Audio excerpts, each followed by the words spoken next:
Bonjour, bonjour et bienvenue dans cette nouvelle vidéo.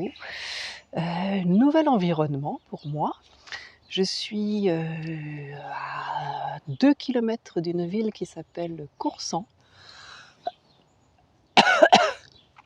Oh là, ça bouge un petit peu pour moi.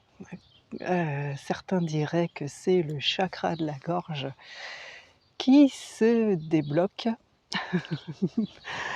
Voilà, chacun ses croyances. Donc je disais que je suis toujours dans le département de l'Aude, en Occitanie, dans le sud-ouest de la France. Je suis en pleine campagne, au milieu des vignes.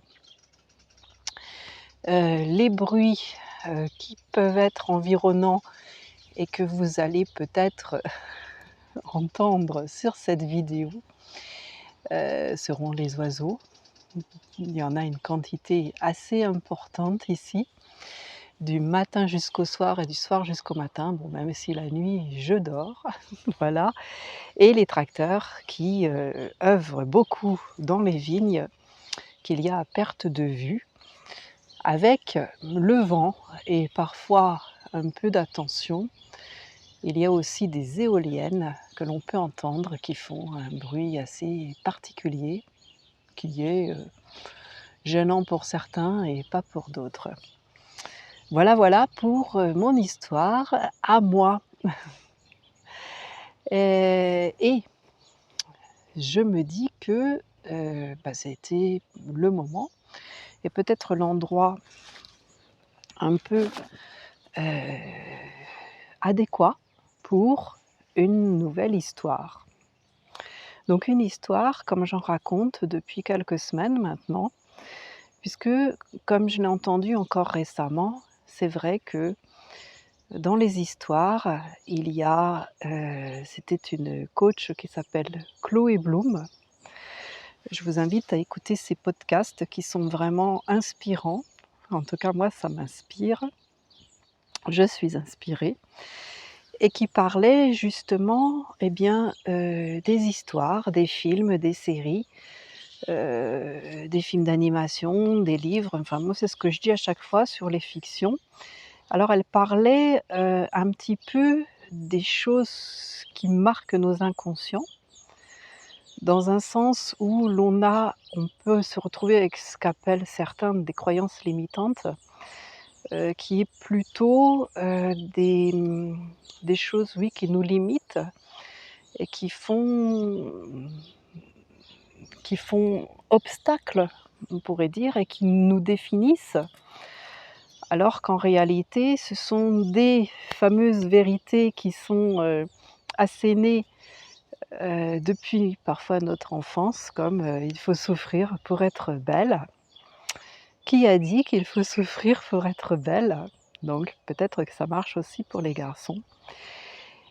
Et à l'inverse, les films, les séries, les livres qui, transmettent aussi ce genre de messages, peuvent transmettre aussi d'autres messages.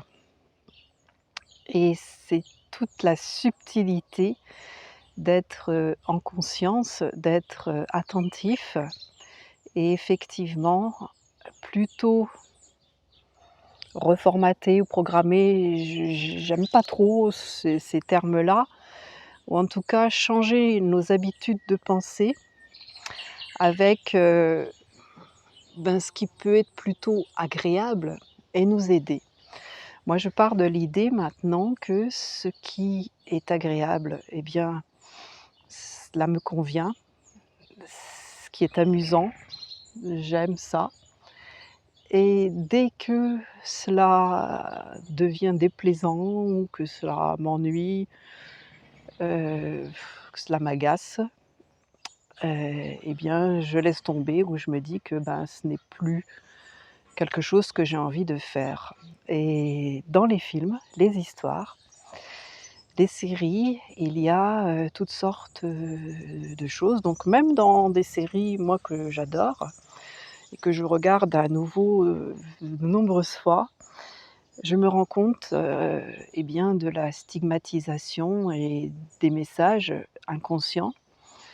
Par exemple, une série ou un film qui ne montre que des hommes et des femmes blancs, hem, de taille filiforme, qui sont assez peu représentatifs de la réalité de ce que nous côtoyons tous les jours. Donc c'est vrai qu'une série ou un film nous vend du rêve et en même temps, cela pourrait être, un peu différent. Donc c'est bien d'être attentif aux subtilités, d'en parler surtout, donc parler des séries, des films, et des livres, adhérer à des clubs pour en parler avec vos amis. Sortez, tous ces messages qui, en plus de vous être transmis, de nous être transmis, vont pouvoir prendre d'autres couleurs et pouvoir prendre du recul. Alors quelle histoire est-ce que je pourrais vous raconter dans cette campagne où se côtoient tracteurs, oiseaux, poules, chevaux, chats? Donc mon chat, je déménage avec mon chat, ma chatte plus précisément, qui s'appelle Isis et qui redécouvre un nouvel univers, et d'autres chats aussi. Alors des chiens un peu loin, pas en liberté. Des artistes. Alors vous entendez les oiseaux près de moi, ils s'en donnent à cœur joie ici. Et donc ça serait peut-être bien une histoire, d'animaux aujourd'hui. Donc une histoire. Je vous invite, pour ces histoires que je propose depuis quelques semaines, allez sur ma chaîne, abonnez-vous pour avoir, mes nouvelles vidéos. Commentez, c'est toujours avec grand plaisir que je lis les commentaires. Partagez ce que vous aimez, pensez à partager ce que vous aimez. C'est une façon de diffuser de belles choses plutôt que de diffuser d'horribles nouvelles ou bien des nouvelles que nous connaissons tous. Ce qui se passe, c'est qu'en alimentant ce qui est désagréable, ce qui est «horrible» entre guillemets, qui ne l'est peut-être pas pour certains, et en tout cas ce qui l'est pour la majorité, eh bien nous entretenons toutes ces histoires justement. Donc autant, eh bien, diffuser ce qui fait du bien. Voilà, ça c'est, ma vérité et mon opinion. Donc chacun en fait ce qu'il en veut. Si cela vous convient, je vous invite à écouter la suite de cette vidéo, à la partager, à la commenter, à la liker, à aller écouter, mes autres vidéos, à me suivre sur, mes autres réseaux comme Facebook, Instagram, LinkedIn, et aller sur mon site www.myrtille.com, où vous retrouverez toutes mes actualités. Donc l'histoire, quelle histoire d'animaux et de plantes? En réalité, hier, en voyant 3 poules dans mon jardin, qui est grand ouvert, un jardin ouvert à toutes les possibilités, à tout l'infini, à tout le monde finalement. Un jardin comme certains en rêvent, un jardin comme certains en ont peur, ou l'ouverture, qu'est-ce? Je ne suis pas entourée, je ne suis pas protégée, je ne suis pas en sécurité. Et pourtant, je me sens en sécurité. Et ces poules qui sont enfermées toute la journée s'échappent par, un hasard ou une volonté humaine ou animale. Et en chaque fin de journée, je les vois se promener sur la route de gravier qui passe devant chez moi, et elles viennent picorer jusque dans mon jardin. Ont-elles pondu des œufs dans mon jardin? C'était la question que je me posais hier. Et je m'étais dit, je vais prendre garde à ne pas marcher sur un œuf caché dans mon jardin. Nous sommes peu de temps après Pâques. Pour Pâques, il est une tradition d'aller, quand on est enfant, chercher des œufs cachés. Et cette même tradition, lorsque l'on devient parent, est de cacher les œufs. Qu'est-ce qui est le plus rigolo? Je vous invite à aller sur mon site lire mon dernier article où je parle d'une petite fille qui joue à cache-cache. Et là, les poules, eh bien finalement, elles sont peut-être un petit peu comme les cloches pour certains à Pâques, ou les lapins pour d'autres, encore à Pâques, qui viennent cacher des œufs. Et si c'était tout simplement les poules qui avaient pondu, ou bien d'autres volatiles qui pondent?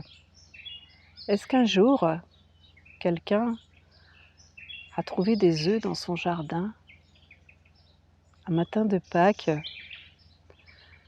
en se disant que cela tombait à pic, que c'était un cadeau, oui, tombé du ciel?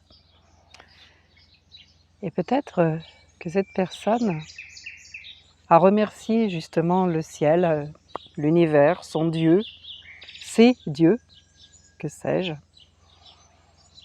Qui sait d'où viennent vraiment les histoires? Nous pensons savoir. Et pourtant, lorsque nous cherchons, lorsque nous interrogeons, lorsque nous allons plus loin encore,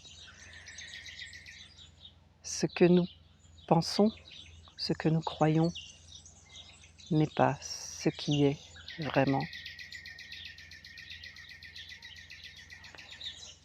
Et puis, un beau jour, nous nous rendons compte que finalement, nous sommes tous d'accord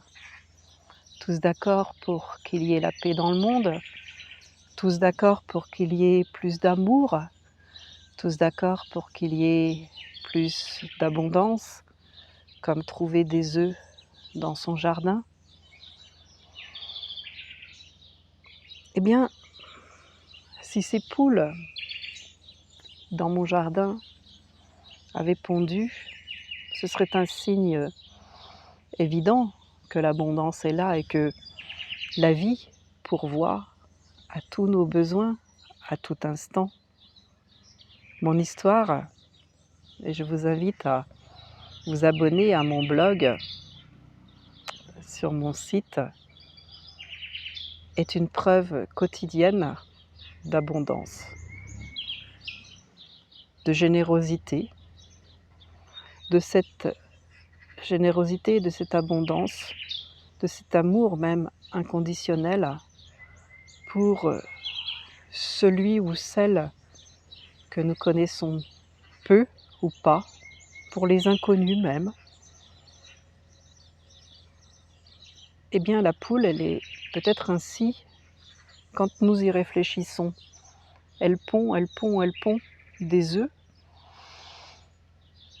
Est-ce que ce sont des inconnus pour elles, les poules? Alors, ce sont les personnes qui leur donnent à manger.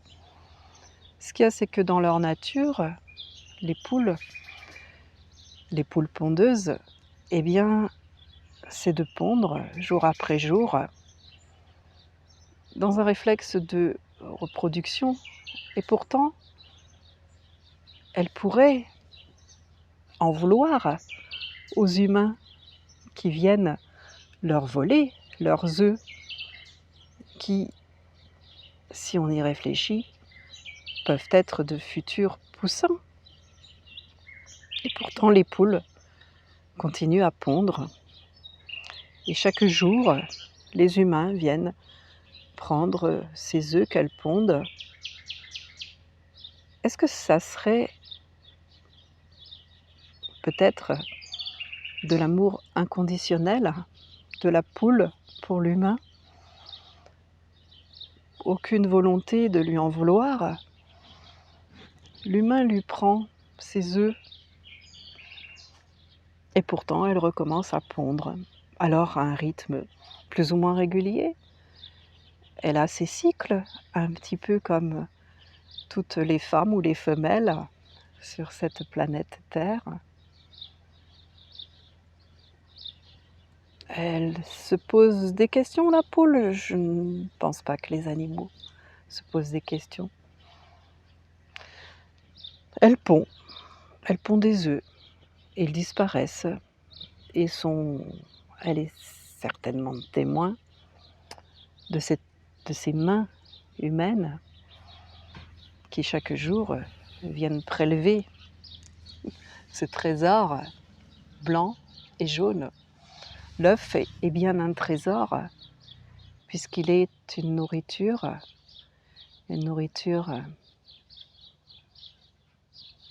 eh bien très nourrissante. C'est une base pour beaucoup de choses, l'œuf, avec sa coquille, peut servir à tout. Une fois qu'il est débarrassé de sa coquille, eh bien, il est mangé de multiples façons, parfois même transformé. Je suis sûre que vous avez des œufs dans votre cuisine. Peut-être pas si vous êtes végane, si je me souviens de comment cela se passe. Tout dépend de beaucoup de choses. Et c'est vrai que un œuf, eh bien c'est un petit peu d'or dans une coquille.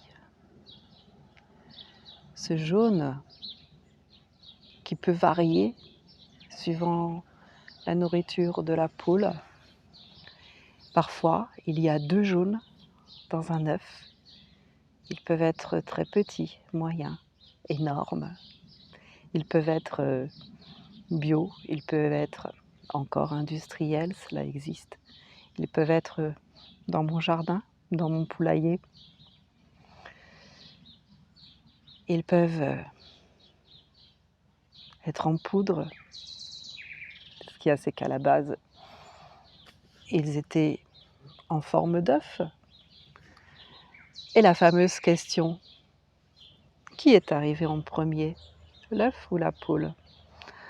En fait, cette question pourrait être posée pour n'importe quel organisme vivant, même pour l'être humain finalement, puisque cette cellule unique, originelle, imaginons, qui est à la base de qui nous sommes, d'où vient-elle? Qui a pu imaginer? Qui a pu transformer un organisme peut-être insignifiant en des humains tels que nous le sommes? Et puis que savons-nous vraiment des arbres que nous coupons, des animaux que nous tuons ou que nous volons, comme la poule? Peut-être que ce que nous faisons aux arbres, aux animaux, aux volatiles, nous le faisons parfois à nos frères ou à nos sœurs humains et humaines. Comment réparer ça? Parfois, c'est juste en prendre conscience. Juste se demander qu'est-ce qui vraiment m'agace, me gêne. Qu'est-ce que je peux, là, maintenant, faire pour réparer tout ça? Je peux déjà commencer par m'extasier, m'émerveiller et laisser faire parfois, juste laisser faire. Alors, oui, l'herbe pousse, oui, les arbres poussent, oui, les poules se promènent, oui, elles pondent. Et pourtant, tout n'est que cycle. Même si je coupe un arbre, il repousse. J'ai vu non loin d'ici des arbres creux magnifiques. Je ne suis pas sûre de ce qu'ils peuvent être. Je ne connais pas trop bien le nom des arbres. Ce qu'il y a, c'est que même coupés, même creux, ils ont des feuilles, ils ont des branches.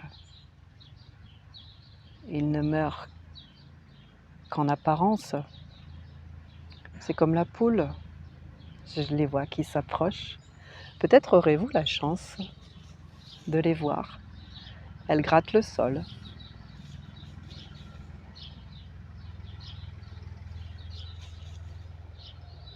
Aucune peur, aucun rejet.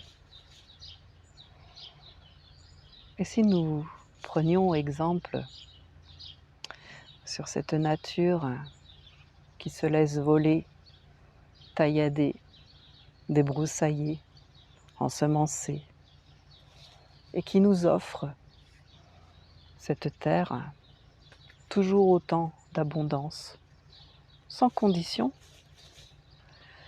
sans punition, sans vengeance. Finalement, je dirais que la terre, ses habitants animés, feuilles, plantes, arbres, animaux, volatiles, nous aiment, nous les humains, d'un amour inconditionnel. Quoi que nous fassions, elle reprend sa place. Elle nous offre des fruits, des fleurs, des animaux pour nous nourrir. Et les poules pondent des œufs sans rancune.